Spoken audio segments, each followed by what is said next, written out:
Hello Telugu people, ఇంట్లో ఒక చిన్న హౌస్ షిఫ్టింగ్ ఉంటే సో నేను మా బ్రో అయితే వెళ్ళామన్నమాట. ఆబ్వియస్లీ పిచ్చ ఫన్ అనమాట. సో అక్కడ నిలబడకుండా ఆ నీడ నేనేమావా. నాకు ఎప్పటి నుంచో ఒక డౌట్ ఉండేది మావా, పెట్రోల్ బంక్ లో లోపల మిషనరీ ఎలా ఉంటుందో అని చెప్పి. ఈ రోజు ఆ డౌట్ క్లియర్ అయిపోయింది. ఆ మిషనరీ అయితే ఇలా ఉంటది. ఈ వీడియో చూడండి.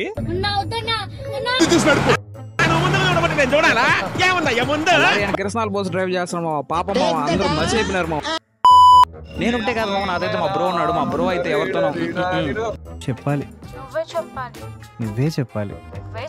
సో అర్థమైంది కదా. ఎస్, అదే ఈ బస్ ఆయనకి మాకు ఒక లెవెల్లో రేస్ అయితే జరిగింది మావా. ఆ మూమెంట్ లో ఆడ ఒక అన్న ఉన్నాడు. అన్నం చూడగా నాకు ఒకటే అనిపించింది. సో ఇందువదన కుందరదన మందగమన మధుర వచన వావ్. ఫన్ మావా. ఫస్ట్ అయితే ఫ్రిడ్జ్ అయితే లోడ్ చేస్తాం. అండ్ ఈ లొకేషన్ అక్కడ చెప్తే నెక్స్ట్ వీడియోలో వాళ్ళు కంపల్సరీగా మెన్షన్ చేస్తాను మావా. సో నా పనులన్నీ పాపం మా బ్రోనే చేస్తున్నాడు. యాక్చువల్గా నేను చేయాల్సిన పనులు మొత్తం పనులు మా బ్రో అయితే చేశాడు. నేను జస్ట్ ఊరికి కెమెరా పట్టుకొని అన్ని షూట్ చేస్తాను. సో నాకైతే అక్కడ ఒక 2 పర్ఫ్యూమ్స్ అయితే దొరికాయి. అండ్ చూడడానికి పాష్గా ఉన్నాయి. స్మెల్ అయితే అదిరిపోయింది మావా. సో దాన్ని ఏం చేసామంటే మేము తస్కరించాం అనమాట. సో ఇంటికైతే ఎత్తుకెళ్ళిపోయినా. సో అది ఒకసారి పాటు అడిగి తీసుకున్నాము. సో ఇంకా బండి అయితే లోడ్ చేసాము. వెనకాలైతే మా కోసం కార్ వచ్చింది. ఇంకా కార్లో అయితే నేరుగా ఇంటికి వెళ్ళిపోయాము. అక్కడ సామాన్లన్నీ దింపేసి ఇంకా నేను కూడా ఇంటికి వెళ్ళిపోయాను మావా.